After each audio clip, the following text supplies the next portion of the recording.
Thank you. So welcome. Great pleasure to welcome Marie-Anne. So Marie-Anne has been heading a lab working on nematodes for the past 25 years in Paris, in various places. But initially, she trained as a cell biologist during her PhD, working on the cell cycle at EMBL. And then she moved on after a couple of short postdocs, I think, on cell cycle. She moved on to Paul Sternberg's lab at Caltech, where she started working on the evolution of vulval development, which she will be talking about mostly. But she did not only study vulval development. She's also known as a virologist in the field of nematodes. She identified, I think, the first virus in nematodes. And also she's studied the life history of nematodes more generally. And I think I will not go much further because you're here to listen to her, not to me. And so I just hand her the microphone. Thank you for being here. Thank you for the invitation. I'm very happy to be here. It's the first time I enter this institute, so it's great for me. So yes, so my lab is interested in evolutionary questions, and we use nematodes and C. elegans in particular as model organisms. And we have diverse projects in the lab, including yes, on host pathogen interactions or with biotic interactions in general, and also the population genetics of this animal, which is, so it's mostly a selfing hermaphrodite with rare outcrossing males. So it's an interesting system to study causes and consequences of rates of outcrossing. But today I will focus my talk on two things. One is recent work we've been doing, not really on the vulva itself, you will see, but mostly on two cells of which are among the vulva precursor cells. And then I have a word at the end on recent work we've been doing on transgenerational, multi-generational heredity. Sorry, transgenerational heredity. I meant non-conventional heredity here. So in the first part, this is the work of, I mean, the most recent work was led by João Picao Osorio, and I will tell you also about work along the years of Fabrice Bénard and Jean-Baptiste Pénigaud. And this is also in collaboration with Christian Brendler's lab in Nice. So think at the evolution of two traits in two different clades of animals, of whichever groups, but you need to find two traits which are homologous, which is always a problem. For our worms, it's not really a problem, which is the advantage.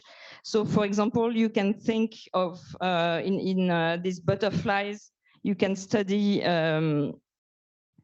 relative rates of evolution of this eye spot or this eye spot, or in teeth, you can think about two different teeth, and then look at their evolution in two different clades of either butterflies or rodents. And so what we do is doing this, and what I will tell you about is comparing rates of evolution of two cells in nematodes, P3P and P4P, across two distinct nematode clades. which are genera. It doesn't matter what they are, but they are the, the level of genus in the current systematics. The advantage of nematodes being that you find the same cells in all larvae of not all nematodes, but at least a large group of nematodes. So here, homology is not at stake. Or we can discuss this, but I don't think it's a huge issue. So when you have variation in phenotypic evolutionary rates, you can ask questions, the classical trilogy of what are the respective roles of natural selection, historical contingency, and developmental bias. Developmental bias is called differently by different people. I don't want to go on semantics here. For me, I use the word developmental bias to generalize the notion of developmental constraints, which is more often used in evolutionary biology classically since the 1980s. And as a geneticist, I represent this as a bias in the genotype to phenotype relationship, in the sense that some phenotypes are reached more easily than others when exploring the genotype space. So if you represent this with a cartoon, you have an organism here or genotype in genotype space. And if you pick two of your traits of interest, P1 and P2, you're going to have a distribution of phenotypes for this genotype in a given environment.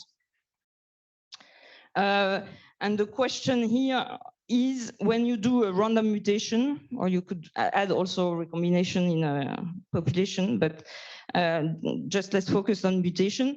After random mutation, so after random exploration of the genotype space, what is the distribution of your two phenotypes of interest?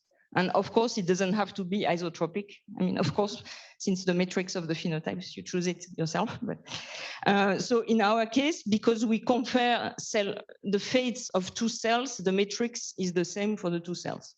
So here it's directly comparable. And so this in quantitative genetics is called the mutational variance, or in several dimensions, the M matrix. And here, it's two-dimensional, what I will show you more or less, or at least we reduce it to two dimensions, which is very easy to visualize. So we don't need to use multi-dimensional data reduction or this kind of thing. I will plot directly P3P and P4P. So for those who are not familiar with quantitative genetics, the mutational variance is expressed in unit of phenotypes to the square. It's called mutational variance because it's the phenotypic variance that's due to mutation. Okay. So for example, on this example here, P1 changes easily upon random mutation, whereas P2 is more constrained. So that's why restraining this phenomenon to developmental constraint as it was expressed in the 1980s, I think is insufficient. I think what's also interesting are the directions of easy change compared to others. And therefore, the term developmental bias is one way to express it. Then after this, of course, you have selection drift and whatever due to population structure and selection of a subset of those available in the population. This is extremely cartoonish, of course. And so this in quantitative genetics is called the standing genetic variance, again, in phenotype squared, or VG. So the question here is how much variation of phenotypes, and I give you here 3 examples.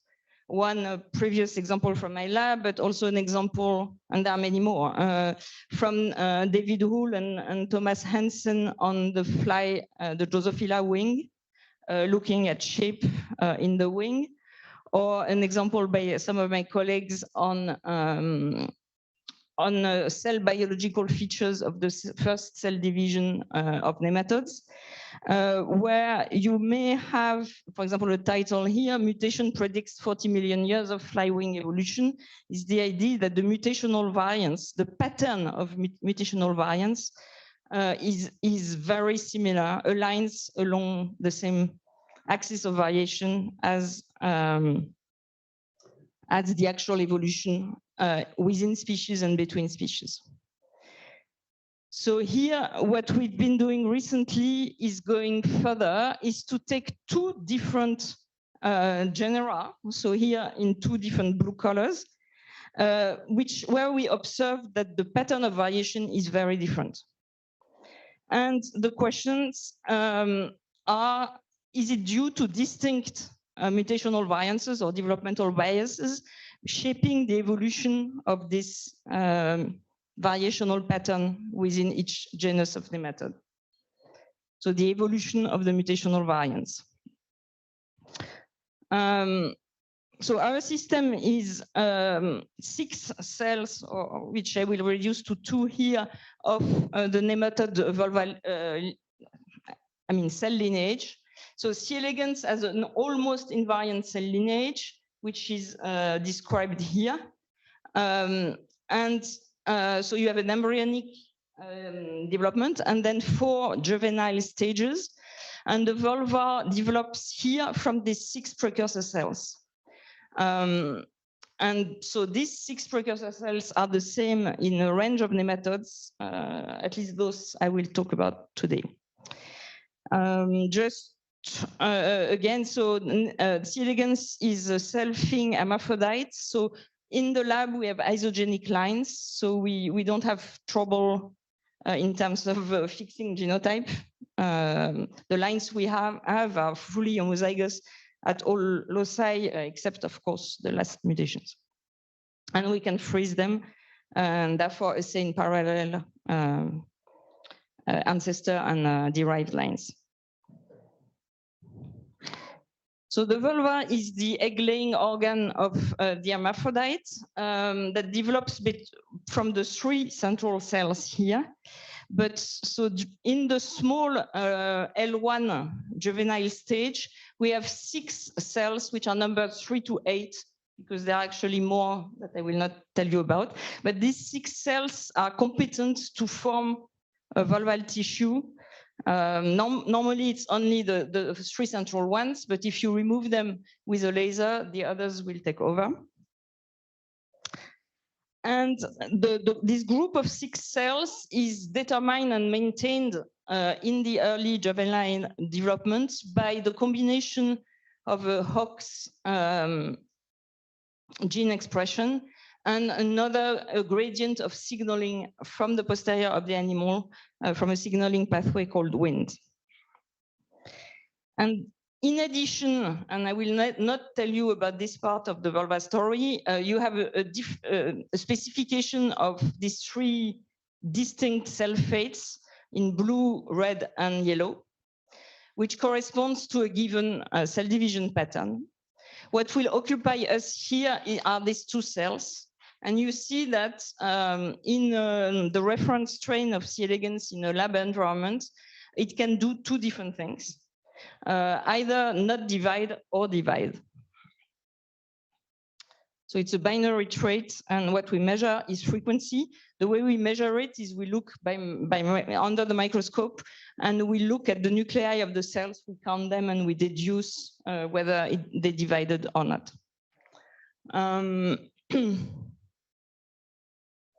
So in C. elegans, mostly this is invariable. So we actually, if you measure thousands of animals, you will find variants, but rare variants, whereas this is an extremely variable cell fate.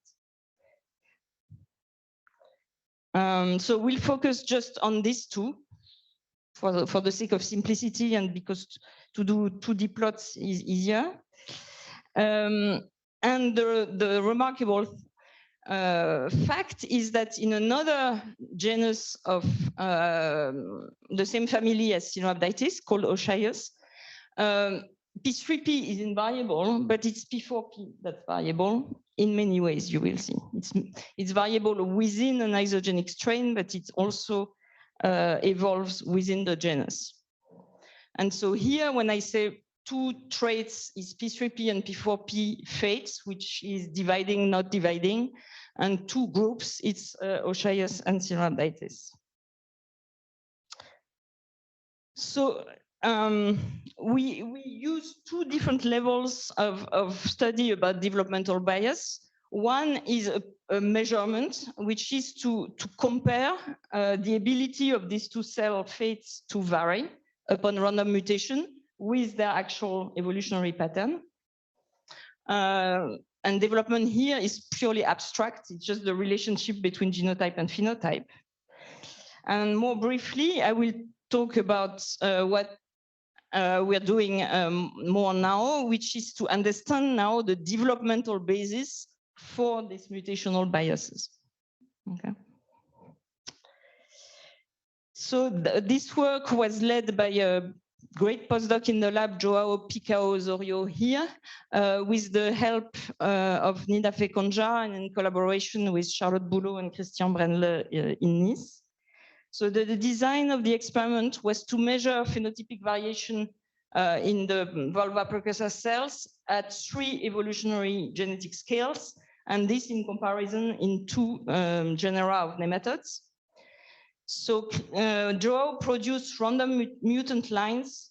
Before we had used spontaneous mutation accumulation lines, but here we use chemical mutagenesis actually to go faster and with the same result for Synrhabditis. And then we have ancestors.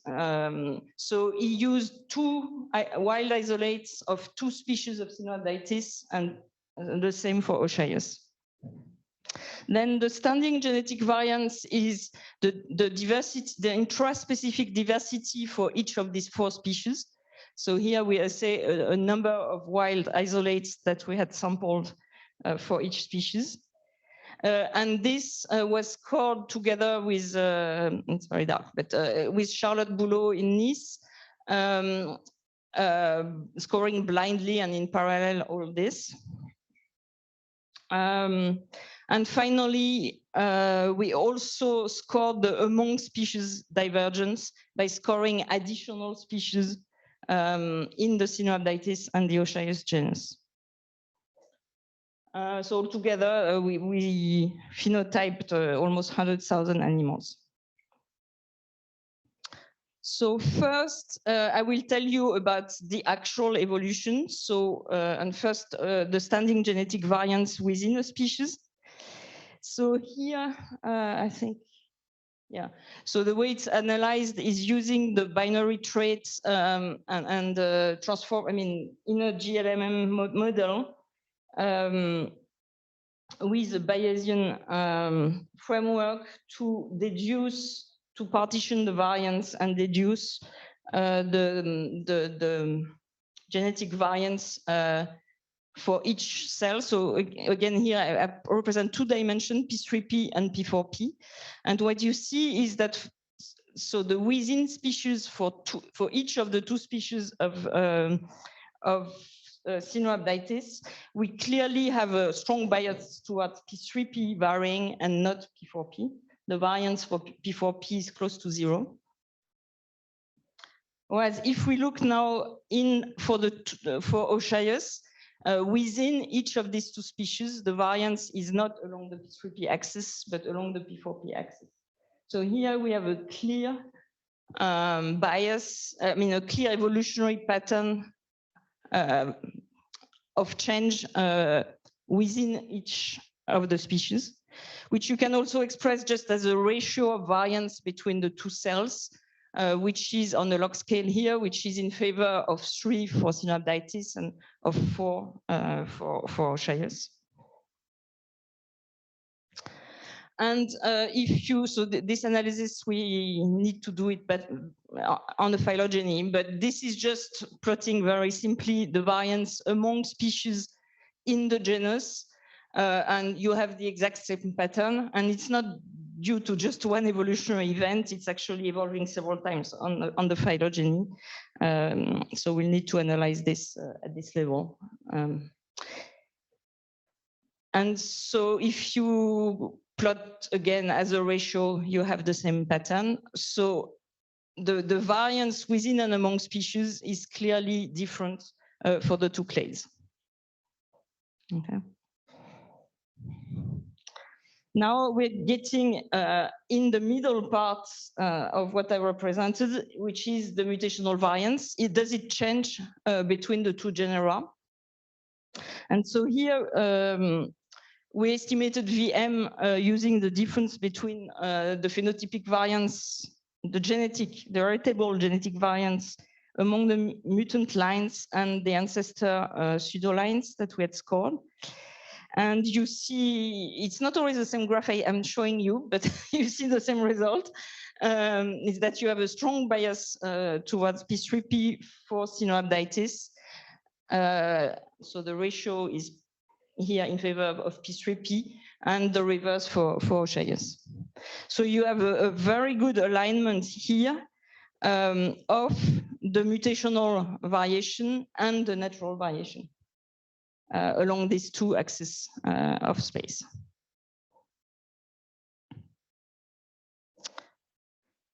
So if I come back to this cartoonish view, if Oshayas and Cenoabditis are in two different parts of genotype space, they actually have a different shape of the mutational variance that they can attain. And this there is surely selection occurring, but there is a good reflection, of course not perfect, between the effect of mutation and the actual evolution. So the obvious question is the trait neutral or not? And I don't know. These are cells which fuse to a large syncytium where there are many nuclei. Everything looks like it could be neutral, which doesn't mean that it's evolving under a neutral model, because it can be driven by pleiotropic effect, but there is no obvious selection on this trait. So this ends the first part on the measurements of the actual effect of random mutation compared to the natural variation. And now we go in what is the genetic and developmental basis for this. And we studied this mostly in Cenoabditis for the moment.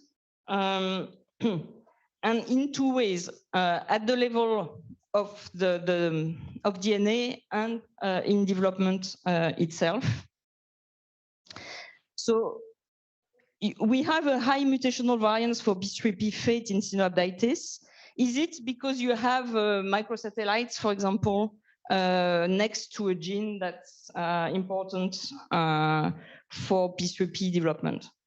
And there are many examples in the literature of such cases. One of them is PTX1 locus in stickleback, where you have repeated evolution of the reduction of the pelvic of the pelvis here. And you do have a microsatellite repeats here next to the enhancer that's tissue specific for the spine. Yeah. We actually had trouble in the literature finding the other possibility, which is that you have a broad mutational target for this phenotype that may explain a fast evolution. What we found is a case in bacteria where, so bacterial persistence is the phenomenon that when you add antibiotics to bacteria, only those cells which are resting are persistent. So they are called the persisters. And indeed, if you do a screen for persisters, you find a lot of mutations, because basically all mutations where the bacteria are sick will persist because they rest. Okay, so yes, it's a broad mutational target. Whether it has an evolutionary future is another question. So we basically wanted to distinguish between these two possibilities. So what we did was to find causal mutations that actually change P3P fate in the mutation accumulation lines that we had studied before. This time it's spontaneous mutation accumulation. And this was conducted by Fabrice Bénard, so the way he did this was to both linkage map the causal locus for the difference in p3p division frequency between each ancestor and the line, sequence the line, and then there was always one candidate, which we replaced by CRISPR and showed it was actually the causal locus. And what we found are 5 genes which were not in the same position on the chromosomes. So this one was kind of expected. It's a gene that's important in Wnt signaling, which is important for p3p. But these 2 are genes which are general transcriptional or translational regulators, and these 2 are not annotated. So except for this one, this is consistent with the fact that many mutations at many loci may affect this phenotype. Of course, you have those that are expected, but you also have totally unexpected and a large diversity and not particularly repeats or anything like this. These loci are not particularly mutable. So next, now we know from work of colleagues in developmental biology quite a bit about the development of these cells. And so we want to get to this, why is this broad mutational target that broad? And there are 2 levels of comparison within a species of the 2 cells, and then comparison with the other central cells which even don't change at all. So here, basically, if I come back to the cartoonish view with the random mutation here, the mutational variance and the standing genetic variance, here we need to add in the middle development. And for example, you can think at developmental phenotypes here, like the range of a signaling pathway or something like this, or a transcription factor activity.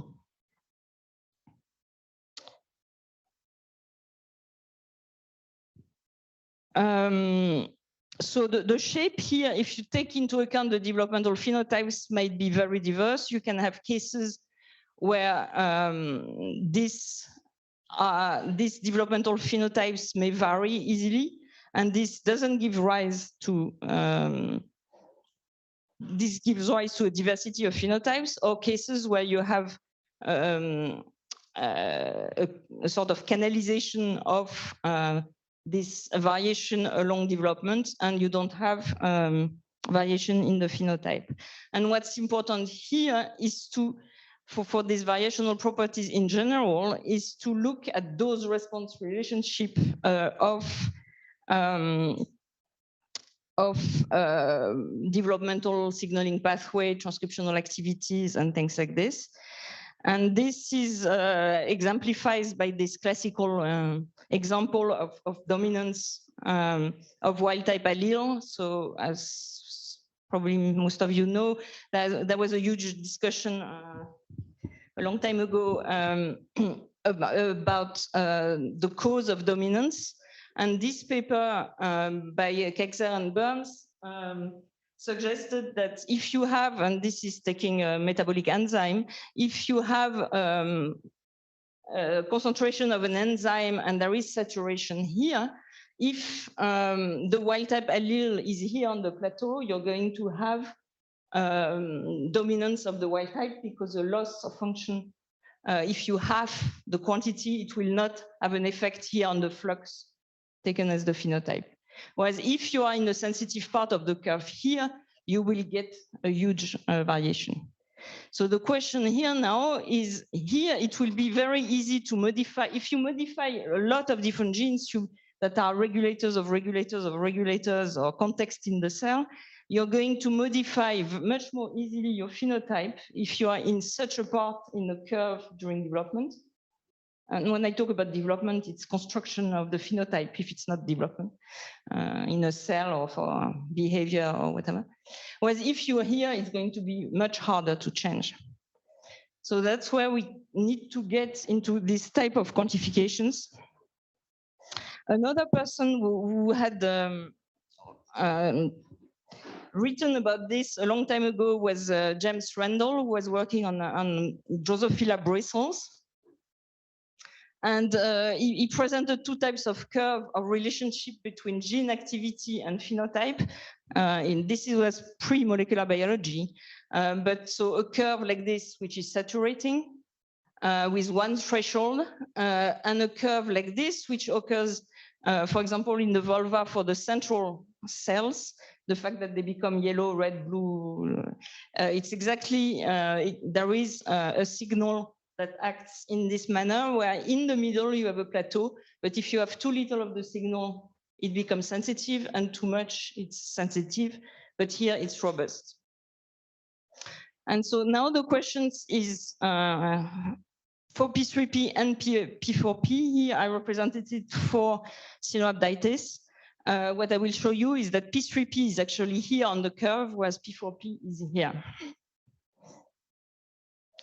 So as I mentioned at the very beginning, that Wnt signal molecules, so these are molecules which are secreted outside of the cell and will bind to receptor in downstream cells, and are expressed in the posterior part of the animals here, and the protein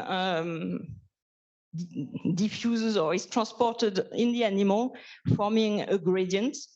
And if you look at where P3P, P4P is around here in the animal, and the head is here, the tail is here. And so it may not surprising that it becomes limiting. And indeed, so if we take, there are two of these genes which are important for deciding between division and no division, for P3P, P4P, and the others. If you take a mutation, a null mutation in one of them, any of the two, that's the percentage of division. The wild type is about 50% in this strain.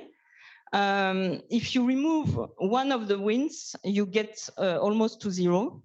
And most interestingly, if you remove in an heterozygote one of them, you also get to a much lower dose.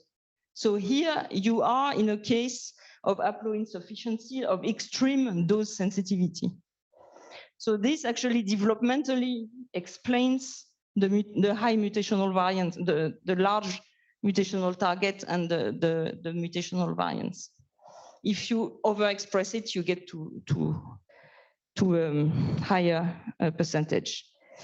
And this is not so much the case for P4P. So here is the same result in light gray for P3P.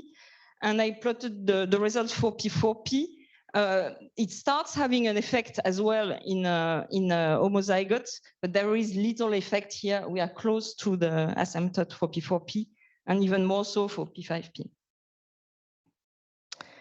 So basically for Caenorhabditis, we have P3P, which is in a highly dose-sensitive region of this Wnt gradient, and it's very variable and very susceptible to environmental, genetic, whatever variation. And it does vary at the macro evolutionary scale. What I mean here is between species of Caenorhabditis. Whereas P4P is in a much less dose-sensitive region, as are all these cells.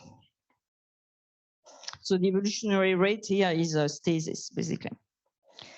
Now in Oshayus, so that's our current plan, is to work at the comparison between Caenorhabditis and Oshayus, and testing the idea that in Oshayus, the gradient, here I represent the gradient as shorter, but it could just be that the cells themselves are less receptive to the signal, and that the difference between Oshayus and Caenorhabditis may be that P3P here doesn't ever receive enough signal to even think of being activated, whereas P4P is now in the dose-sensitive part of the curve. And the results, that the preliminary results for this are shown here, where we have already two alleles of this Wnt gene ortholog, sorry, in Oshayus, and yes, they affect P4P. So P4P is sensitive to wind quantity, but and we can also measure by what's called single molecule fish. So you measure the number of messenger RNA, either of the wind or downstream in the cells that receive it of the transcriptional target of the wind pathway. So that's our plans for the future, is trying to understand the variation between Oshayus and synalditis concerning this mutational variance. But so the point here is of this last part is the quantitative measurements of dose response relationship in this developmental system helps to understand the sensitivity to random mutation and therefore the evolutionary patterns. And it matches, when we compare the two genera, the evolutionary rates in PNP cell fates. And here we're not trying to understand what happened during the divergence among the genera, more than to use them in a comparative way.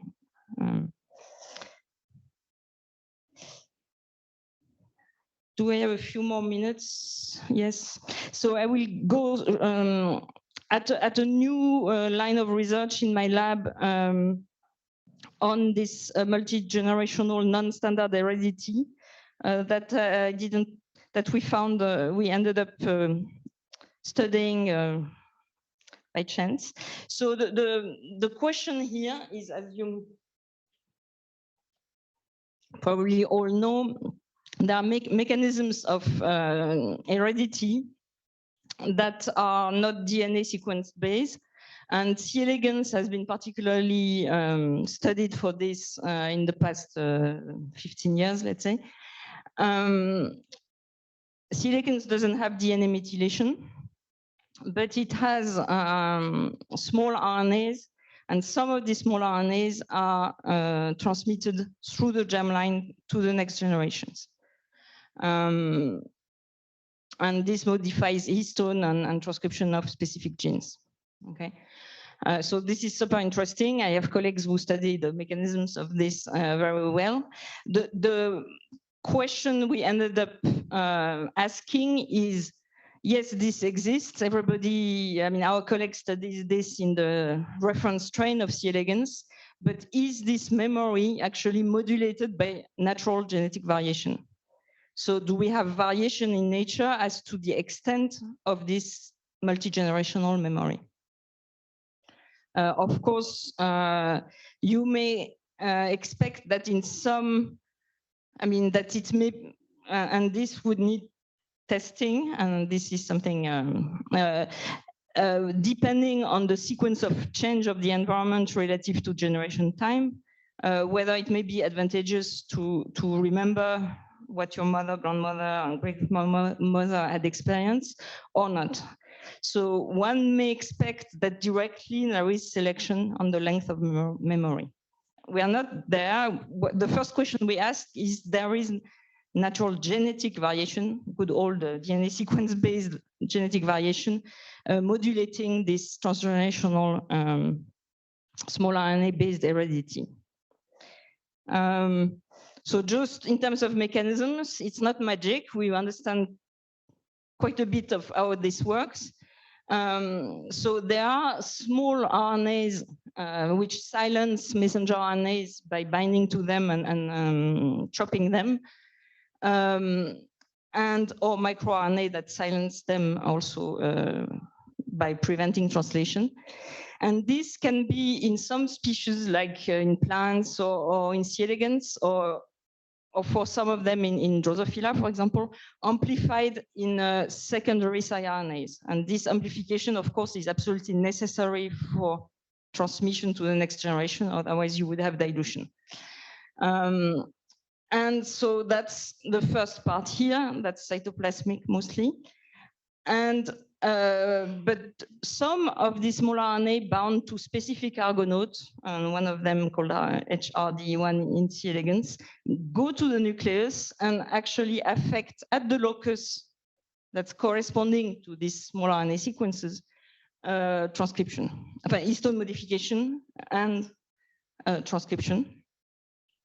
And then finally, when this is in the germline, this can be maintained through an amplification loop here and through acting on transcription, an heritable silent signal.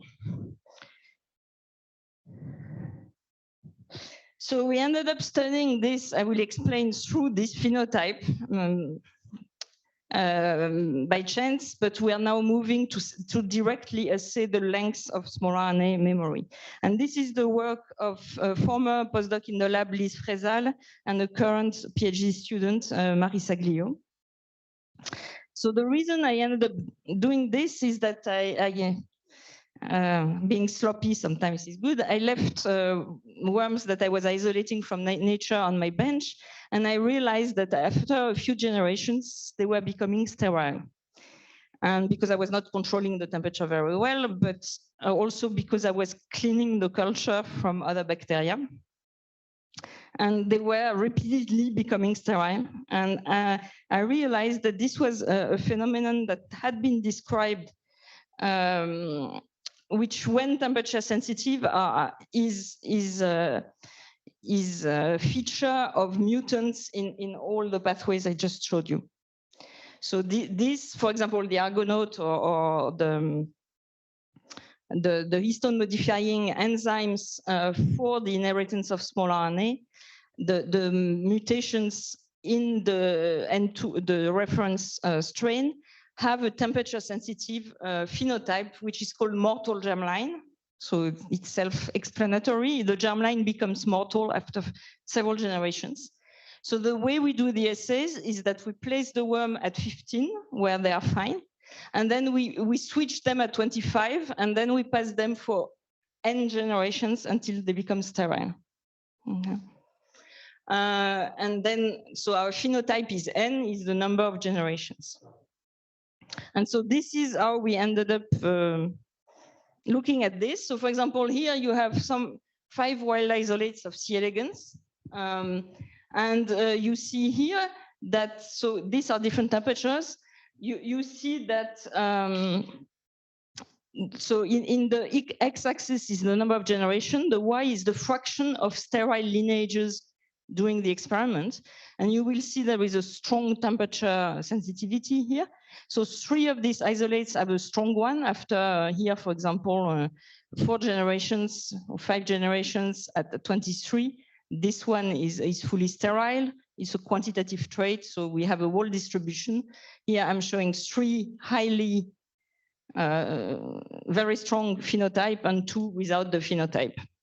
And the reference strain doesn't have the phenotype.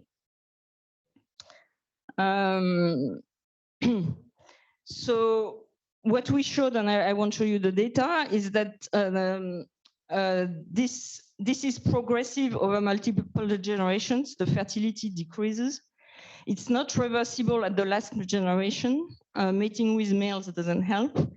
But it can be suppressed or delayed by alternating temperature. So it's not like that the high temperature is creating mutation in the DNA that are irreversible. It's something that's reversible. So you can alternate 25, 15 forever. And it's also suppressed in natural conditions, most likely. So I think the phenotype is an artifact, but I don't mean artifact necessarily in a bad sense of the word, of the lab conditions, that is revealing that this wild isolates actually have variation in these heredity mechanisms. So in brief, this mortal germline phenotype enables us to study variation in the non-genetic inheritance pathway in C. elegans. And the question we ask is, can we identify genetic variation that's making the difference between these strains? Okay. And so for this, we use 2 general approaches to do quantitative trait locus mapping. One is to do a pairwise design where we used a highly mortal, a strong phenotype in MY10 and a weak in JUS 1395. And by crossing them, I cut a long story short, we found one main locus, which is a deletion in MY10 of this gene.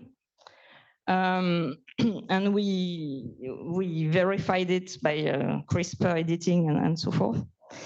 This gene is likely a histone modification binder or histone modifying enzyme, or at least binding to modify histones. We also did, and this is a rare allele, and so we were also interested to find more common alleles that may be under balancing selection, for example. And so we did a mapping using association mapping, and here we have a clear peak on one chromosome, and we haven't found yet the causal locus. But this suggests that you do have common genetic variation in the species for this phenotype. So now we moved more directly to assaying the transgenerational memory of small RNA using an RNA interference assay. So RNA interference is the technique whereby when you add double-stranded RNA to an organism, it extinguishes the expression of the corresponding gene with the same sequence. In C. elegans, you can just feed the animals with bacteria expressing it, and that works. You don't need injection. So this is what we do. We start from a strain which has a GFP that is expressed in the germline, and we silence this GFP using bacteria. And then we remove them from this silencing bacteria, put them back on normal bacteria, and we looked at the number of generation of inheritance. And for example, if we have a mutant with a defect in the machinery, the GFP will come back again. So this was done by Marie Saglio and Lise Fresal. Here you see, for example, a GFP transgene in the oocytes. We did this in many different ways. We test for silencing after silencing the GFP, and then you pass for several generations and you measure the proportion of animals which are silenced.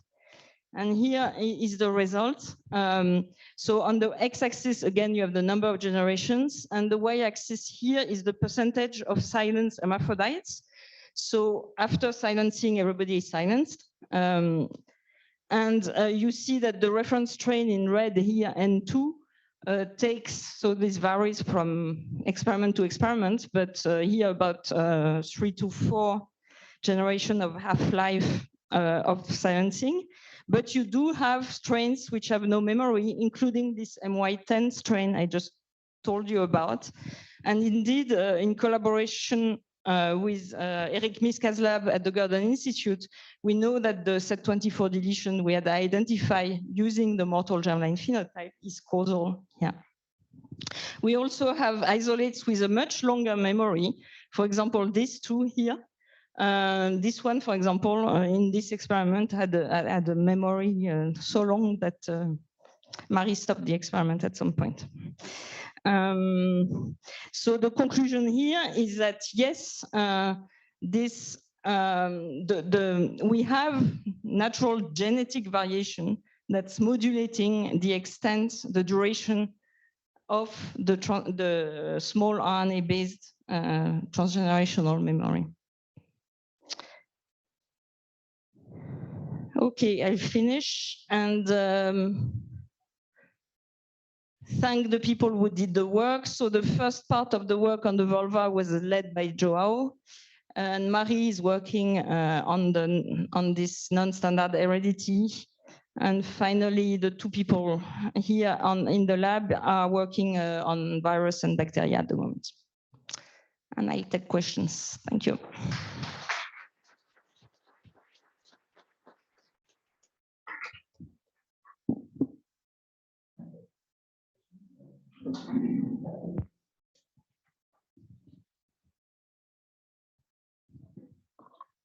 Do I need it? Yeah. For the first part, so what determines the Wnt gradient? Is it environmental cues or is it a genetic cue? The Wnt gradient? Well, both. I mean, Wnt are expressed from specific cells from the posterior of the animals. And this has, of course, a genetic basis. I mean, in terms of. So the idea is that when you have very little wind, it's more maybe sensitive to, because it's a low level, it's more sensitive to go one way or another because of the environment. My question is, have you tried having a high wind in the P4, it was the last one, the P4 3, yeah. or 3, and if you have a high wind, do you still see these 2 or you just see 1?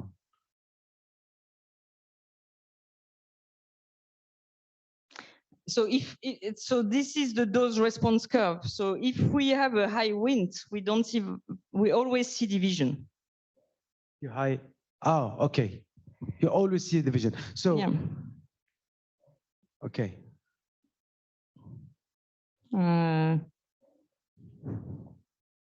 Yeah, I mean, yep. So if you're here in the curve, here it saturates, yeah. Okay, you always see division. So it's the wind. So maybe I didn't understand. It's the wind gradient that determines the division or not. I don't like the word determines, but okay, it is a strong factor in yes. And therefore, when you have very less, because always this go one way or another, it's always when you have less wind, it can go one way or another because. Well, if you have 0 wind, it always goes the same way as well. The problem is being in the dose sensitive part of the curve. That's okay.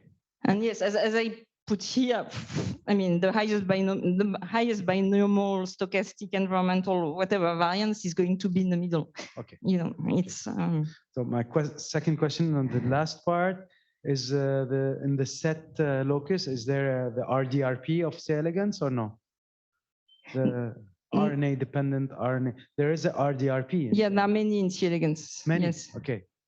No, set domain proteins are proteins that bind histone modifications. Oh, it's the set domain. I thought it was a locus called set. Okay. Okay. So it is a locus called set 24. It's the 24th. It's the numbering of genes in C. elegans. Okay. Okay. There is a set 1, 2, 3, 4, 5, okay. 6, okay. 24. Thank you. I've got a question. I'm Anton Zadorin from the Max Planck Institute of Mathematics in the Sciences. First of all, I would like to thank you for investigating such a very important topic in biology as the link between development, phenotype, and genetic basis. And my question is about, did you try to look at what happens if you put nematodes under environmental change and the influence of the environment? Will this variation in the fate of the cells in several species, in 2 branches, vary in the same way as they vary under the mutation pressure and in the natural populations? So can we really say that there is a congruence between mutation, developmental, and plastic change? Thank you. Yes, good question. So yes, Christian Brendler, when he was in my lab and more recently in his lab, has heavily inquired this. So he used first 6 different environments, and now I think he has 40 different environments to look at the effect of the environment on these 6 cells. And yes, for P3P and P4P, it's in the same direction, which is not surprising given that the environment is going also to be on the same dose response curve. So yes, the answer is yes, it's clearly congruent. Yeah, which is not saying that for a given environment and it's going to be congruent. There is, I know, a huge discussion about this in the literature and cases where people have found no congruence. But I don't want to generalize from just one model, but in the case here of this high dosage sensitivity, I presume that this is going to be a general case. Yes. Hi. I have a question that relates to the memory, which is there's a big buzz right now, and what you're doing is really nice because it really goes to is there a natural, mechanism, right? So the isolates you got from the wild, okay, and you do see an effect. Did you look at histone modification by any chance on these isolates, to correlate it with the histone state, like the methylation of H3K9, for instance, or? Yes, so there is a postdoc in this collaborating lab at the Goethe Institute in Eric Miska's lab called Julia Forlan, who has been looking at this in the SET24 mutants, not in the wild isolate themselves, I think, and couldn't see something very strong, if I recall. Right, so that's very interesting. And so the super long, the mutant you have that has a memory that, sorry, this was the lack of memory. This was one instance. No, so we haven't looked systematically in all these strains. No. And the one that has a memory, are you going to do something with it? Are you trying to Because to be frank, it's difficult enough to work with the mortal germline phenotype, but this RNAi assays. So ideally, we would like to do QTL mapping, for example, with them. We may be able to design it. Yes. This is an ending PhD, And so if someone wants to work on it, yes, possibly. But. How do you imagine that? What mechanism could? Well, we know mutants of the reference background that have this long memory, and a mutant in a histone methyltransferase, H3K9. The other approach is to look at the genome of these isolates, which we haven't even done. If this gene, for example, is. Yeah. So first of all, thank you for your great talk, and I was quite amazed by the amount of long-term data that you have. So my question is about the last part of your talk, and if I understood well, the nematodes you stressed with high temperatures, they get sterile after a few generations. But if you put some bacteria in the culture, they restart with the generation, so they're not sterile anymore. And so I was wondering, since I know that many nematodes are capable of anhydrobiosis, if this silencing of certain genes, and especially the one of sex, or since they're hermaphrodites, we cannot talk about sex, but reproduction. It's in some way a way of preparing to anhydrobiosis. So it's a way of taking environmental cues and prepare the organism to anhydrobiosis. Are you referring to the diapause stage of C. elegans? Yes. Oh, okay. Okay, so C. elegans can go under diapause Dauer. Yes. The relationship with the Dauer cycle here is. I know that going through Dauer doesn't suppress this phenotype or doesn't enhance it. That I've checked. But I don't know much, no. These are all bacteria. So the E. coli, we feed them in the lab. They feed well. Apparently well. Of course, the chemical composition is not the same as other bacteria. But here I'm only using bacteria where they don't undergo diapause. So I don't see an obvious link with diapause. Yeah.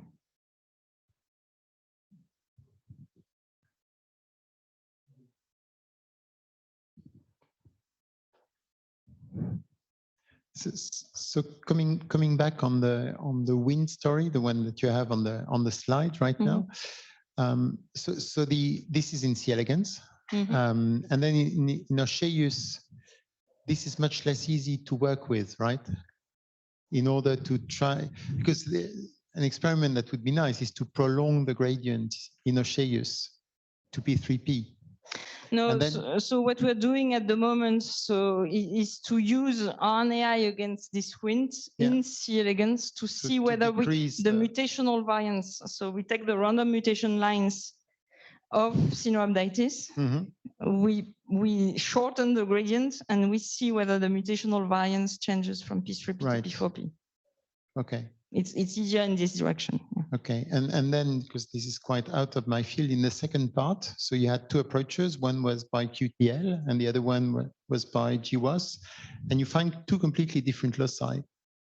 Yeah, this is normal. Is it what you would? Yeah, exactly. So that's not in my field. So that's. This is usual. So in the first case, you often take strains which have very divergent phenotypes. So you take outliers in some way. So we found a rare allele. So this rare allele, you will not find in a GWAS because it's rare, and statistically, you will not get an association. Okay. So the GWAS only gives you alleles which have a certain, I mean, depends on your sample size, but a certain frequency in the population. Okay. So, yeah.